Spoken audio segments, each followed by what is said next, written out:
ওই পিচ্ছে ওই মাথাগুলো চা দিয়ে যা। চল কোথাও ঘুরে আসি। Good idea. কোথায়? সুন্দর কোনো জায়গায়। চল চ্যাংরা মন্থা যাই, আমার দুলাভাইয়ের বাড়ি আছে। চ্যাংরা বাড়ি ওখানে যে হবেটা কি? তাহলে চল সুন্দরবন যাই, বাঘ দেখবি, হরিণ দেখবি, বান্দরও আছে। জঙ্গলে গিয়ে কি বাঘের সঙ্গে হাডুডু খেলবি?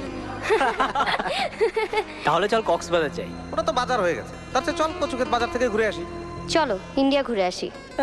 ইন্ডিয়া কত খরচ হবে ধারণা আছে? তাহলে যামু কই? একটা জায়গা আছে, কই? দারুচিনি দ্বীপ। সেটা আবার কই? জীবনে নাম শুনিনি। এটা হচ্ছে বাংলাদেশের দক্ষিণ বঙ্গোপসাগরে একটা দ্বীপ। এর আরেক নাম সেন্ট মার্টিন আইল্যান্ড, বাংলাদেশের একমাত্র ন্যাচারাল কোরাল আইল্যান্ড। যাবো কিভাবে?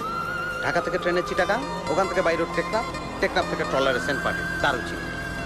আচ্ছা এই নামটা দারুচিনি দ্বীপ কেন? এই দ্বীপে একসময় পর্তুগিজরা এসেছিল, তো তারা এটার নাম দিয়েছিল দারদিউসি। স্থানীয় লোকজন তো আর দারদিউসি বলতে পারতো না, ওরা বলতো দারুসি। তো সেই দারদিউসি থেকে দারুসি, দারুসি থেকে দারুসিনি, দারুসিনি থেকে আলটিমেটলি এখন দারুচিনি। আচ্ছা দোস্ত, এটা কি জীবনানন্দ দাশের বনলতা সেনের দারুচিনি দ্বীপ নাকি? ছাগল, জীবনানন্দ দাস কি পর্তুগিজ ছিল না?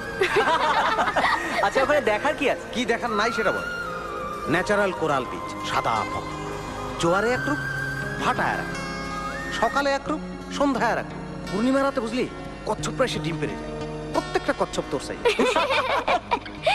আরো আছে ছেড়া দ্বীপ, উড়ন্ত মাছ। কষ কি, পৃথিবীর ইকোলজিক্যাল ব্যালেন্সের জন্য এই দ্বীপের ভূমিকা তো সাংঘাতিক। আচ্ছা তুই এত খোঁজ পেলি কোত্থেকে? হেলো থাকলে খোঁজ পাওয়া যায়। Very impressive. ও এর আরেকটা নাম আছে, নারকেল জিঞ্জিরা। নারকেল জিঞ্জিরা কেন? কারণ এখানে অন্য গাছ তেমন নেই, সারি সারি শুধু নারকেল গাছ। ও সে এক বেহেস্তি ব্যাপার। মনে করো পিপাসা লাগলো, গাছে উঠে গেল, আর পানি খায় না তো, শুধু ডাবের পানি খায়। কয় কি? স্ট্রেঞ্জ। দোস্ত আমরা যাবো কারা কারা? যারা যারা যেতে চায়, 10-12 জনের বেশি না, মানে মেরাবাদ। কেন